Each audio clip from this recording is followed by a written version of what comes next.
जिंदगी की धूप में छाया कम है।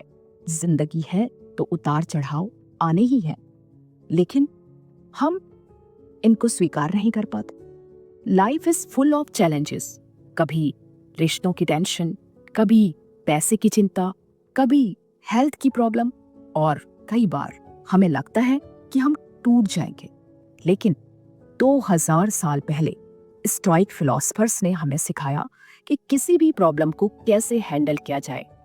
आज हम स्टोइक विजडम को मॉडर्न साइकोलॉजी और साइंस के साथ जोड़कर समझेंगे। सबसे पहला प्रिंसिपल है कंट्रोल द कंट्रोलेबल। स्टोइक्स कहते हैं some things are in our control and some are not. Psychology भी यही कहती है। रिसर्च बताती है कि जब इंसान उन चीजों पर एनर्जी खर्च करता है जो उसके कंट्रोल में नहीं है, तो स्ट्रेस और एंजाइटी बढ़ते हैं। लेकिन जब हम अपना ध्यान केवल कंट्रोलेबल एक्शंस पर लगाते हैं, तो हमारा स्ट्रेस कम हो जाता है। सो नेक्स्ट टाइम जब कोई प्रॉब्लम आए, खुद से पूछो, is this in my control? अगर हाँ, तो एक्शन लो। अगर नहीं, तो उसे छोड़ दो। दूसरा प्रिंसिपल है perception shapes reality. Stoics believe करते हैं कि कोई भी प्रॉब्लम उतनी बड़ी नहीं होती जितनी बड़ी हम उसे अपने दिमाग में मान लेते हैं। कॉग्निटिव साइकोलॉजी भी यही बताती है हमारी सोच हमारी इमोशंस को शेप करती है। अगर हम प्रॉब्लम्स को एंड ऑफ लाइफ समझते हैं, तो हम टूट जाते हैं। लेकिन अगर उसी प्रॉब्लम को ग्रोथ और सीखने का चांस मानते हैं, तो हम स्ट्रॉन्ग बन जाते हैं। Remember, it's not the event but your perception of the event that decides your peace. तीसरा प्रिंसिपल है अमोर फाटी का, लव योर फेट।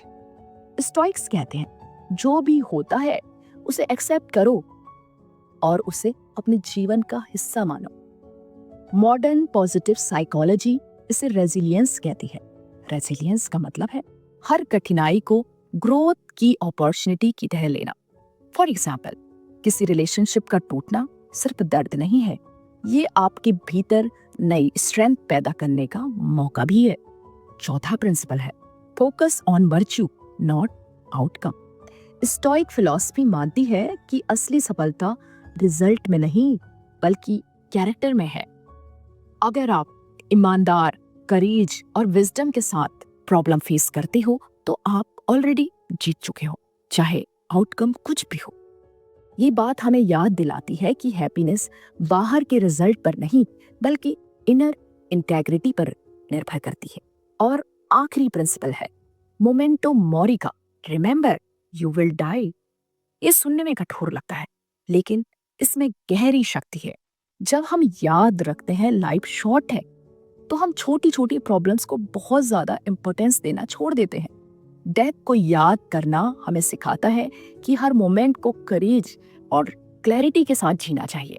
तो अगर आप सच में हर प्रॉब्लम से ऊपर उठना चाहते हो, तो स्टोइक तरीका यही है control what you can, change your perception, accept your fate with strength, live with virtue, and remember, life is short, so don't waste in fear. The Stoic way doesn't remove problems, but it transforms you in such a way that no problem can break you.